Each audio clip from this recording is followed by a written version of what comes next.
السلام علیکم ورحمۃ اللہ وبرکاتہ۔ عزیز ساتھیوں، پیاری بہنوں، ایک بہت ہی اہم مسئلہ لے کر آپ کے سامنے حاضری ہوئی ہے۔ مسئلہ ہے، کیا مسلم عورتوں کو مسجد میں جانا چاہیے؟ کیا مسلم عورتیں مسجد میں جا سکتی ہیں؟ اسلام کا اس کے بارے میں کیا حکم ہے؟ اور اللہ اور اس کے رسول صلی اللہ علیہ وسلم نے اس تعلق سے کیا رہنمائی ہم مسلمانوں کی ہے؟ سب سے پہلی حدیث آپ کے سامنے میں رکھتا ہوں، صحیح بخاری اور صحیح مسلم کی حدیث ہے۔ عبداللہ ابن عمر رضی اللہ تعالی عنہما اس حدیث کے راوی ہیں۔ کہتے ہیں کہ رسول اللہ صلی اللہ علیہ وسلم نے ارشاد فرمایا، لا تمنعوا اماء اللہ مساجد اللہ، لوگوں، تمہاری عورتیں اگر وہ تم سے مسجد میں جانے کی اجازت مانگتی ہے تو اللہ کی ان بندیوں کو اللہ کی مسجدوں سے نہ روکو۔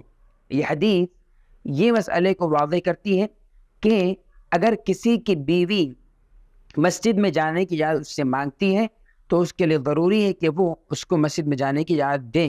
اگر وہ دیکھتا ہے کہ بیوی میں خیر ہے اور مسجد میں جانا اس کے لیے مفید ہے اور وہ علم حاصل کرے گی، خیر کو جمع کرے گی، تو اس کے لیے ضروری ہے کہ اس کو مسجد میں جانے کی اجازت دیں۔ اس لیے کہ اللہ کے رسول صلی اللہ علیہ وسلم نے اس حدیث میں یہ حکم ارشاد فرمایا کہ ان کو نہ روکو مسجد جانے سے، ان کو مسجد میں جانے دو، وہاں بڑا خیر ہوتا ہے۔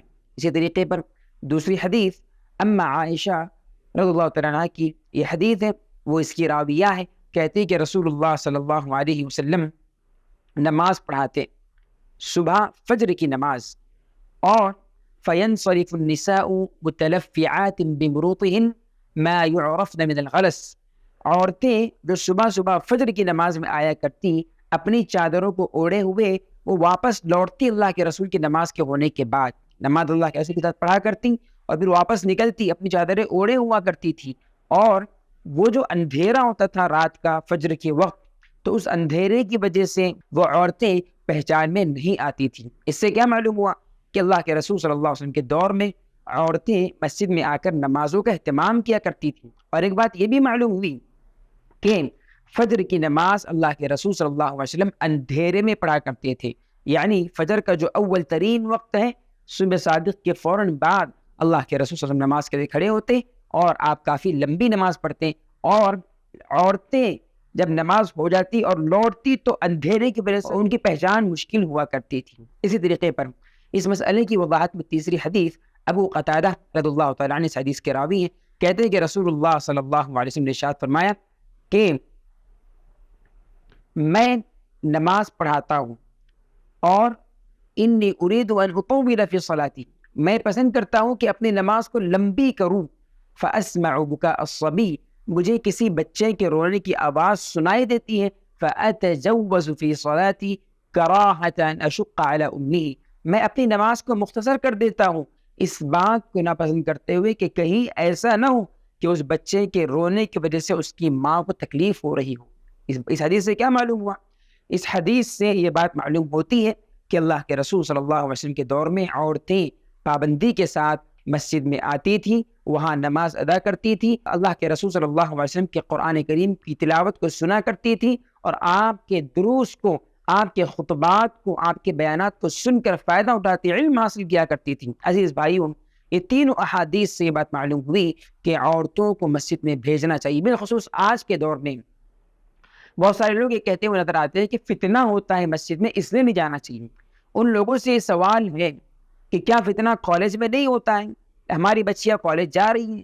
کیا فتنہ بازار میں نہیں ہوتا ہے؟ ہماری عورتیں کثرت سے بازار جاتی ہیں اور مردوں کے ساتھ ساتھ بازاروں میں گھومتی ہے۔ کیا فتنہ سڑکوں، روڈوں اور فنکشنوں میں، شادی ہال میں نہیں ہوتا ہے؟ ہماری عورتوں کو ہم وہاں جانے سے تو نہیں روکتے، لیکن کیا فتنہ صرف اللہ کے گھر میں ہوتا ہے؟ کیا مسجد میں ہوتا ہے کہ ہم اپنی عورتوں کو، اپنی بیٹیوں کو، اپنی بہنوں کو، اپنی بیویوں کو وہاں جانے سے روکیں؟ ہرگز نہیں۔ آج خاص طور پر جہاں علم کی بڑی کمی ہے، عورتوں کے لیے علم کا کوئی خاص سورس، علم حاصل کرنے کا بہت زیادہ اہتمام نہیں ہے، علم کے حصول کے راستے ان کے لیے بندے، ضروری کہ ہم اپنی مسجدوں کے دروازے ان کے لیے کھولیں تاکہ یہ عورتیں وہاں آ کر اللہ کے دین کو سیکھیں، امام اور عالم کے خطبے اس کے درس، اس کے بیان کو سن کر اللہ کے دین کی معرفت ان کو حاصل ہو، اللہ کی پہچان ہو، رسول کی پہچان ہو، اس کے دین کی پہچان ان کو حاصل ہو۔ یہ چند باتیں اس سلسلے میں آپ کے سامنے۔ اسی طریقے پر ایک بات یہ یاد رکھیں کہ عورت جب مسجد جانا چاہیں تو 3 اہم کنڈیشن اور شرطیں اس کے لیے علماء نے مقرر کی ہے۔ پہلی کنڈیشن یہ ہے کہ اس کا جو ولی ہے، بیوی ہے تو اس کا شوہر، بیٹی ہے تو اس کا باپ، بہن ہے تو اس کا بھائی یا باپ، یہ ذمہ دار ولی ہے، ان کی پرمیشن ضروری ہے۔ دوسری چیز یہ ضروری ہے کہ عورت کسی بھی طرح کا حرام کام کر کے نہ جائے، یعنی کوئی ایسا کام نہ کرے جو اس کے لیے منع ہے، مثلا زینت اختیار کرنا بہت زیادہ، یا اسی طریقے پر عطر اور خوشبو وغیرہ کا استعمال کر کے باہر جانا، یا بے پردہ ہو کر باہر نکلنا، یا اپنے محرم کو چھوڑ کر اکیلے چلے جانا وغیرہ وغیرہ، اگر راستہ محفوظ نہ ہو تو۔ یہ دوسری کنڈیشن ہے۔ تیسری کنڈیشن اور شرط یہ ہے کہ مسجد میں عورتوں کے لیے منظم طور پر پردے کا مکمل انتظام ہو۔ اگر نہیں ہے، ان تینوں شرطوں میں سے کوئی ایک شرط پائی نہ جائے تو عورت کے لیے مسجد میں جانے کا کوئی جواز نہیں ہے۔